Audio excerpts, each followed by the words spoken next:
Alright, finally, the dawn of Islam is about to get end. Okay, Muhammad bin Qasim's rule.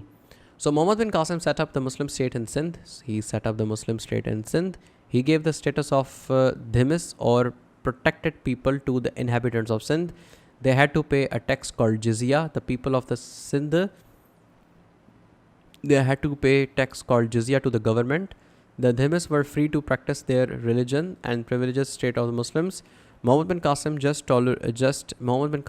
just and tolerant rule was welcomed and people drawn to Islam, especially because there is no caste system in faith. Okay, so Muhammad bin Qasim was liked among the people. Why? Because he provided what?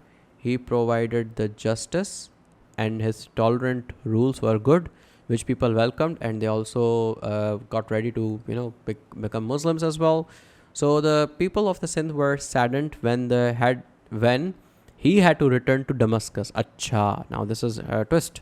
So the people of the Sindh were saddened when he had to return to Damascus. Muhammad bin Qasim's uncle Hajjaj bin Yusuf. So let me just mark it out. Muhammad bin Qasim set a Muslim state. Okay, point number one. Let me just do it in much cleaner way. So that's gonna be good.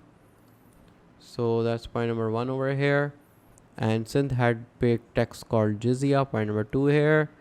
Muhammad bin Qasim had tolerant policies, accepted everybody, and people were happy. And then people got sad because he had to go back. So now what happened then?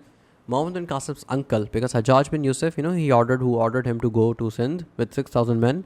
So he was his uncle, had lost power, and his successors recalled Muhammad bin Qasim back. So see, Hajjaj bin Yusuf lost the power back in his time.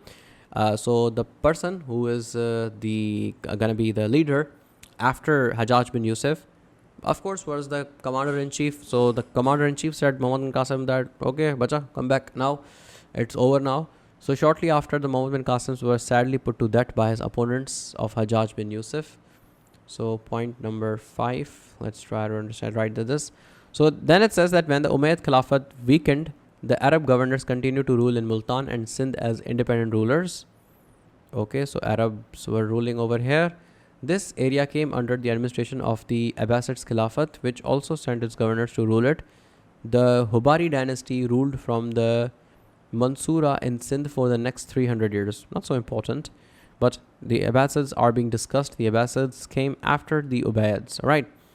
So guys, thank you so much for watching this entire series of the Dawn of Islam. It was a very long chapter. I do understand this thing, but I hope that these videos do help you a lot. And if they do, share it with your friends. And yep, subscribe to the channel. Drop down a comment. Really helps a lot. And yeah, it has been a very lovely journey so far. So yep, see you later. Assalamu alaikum.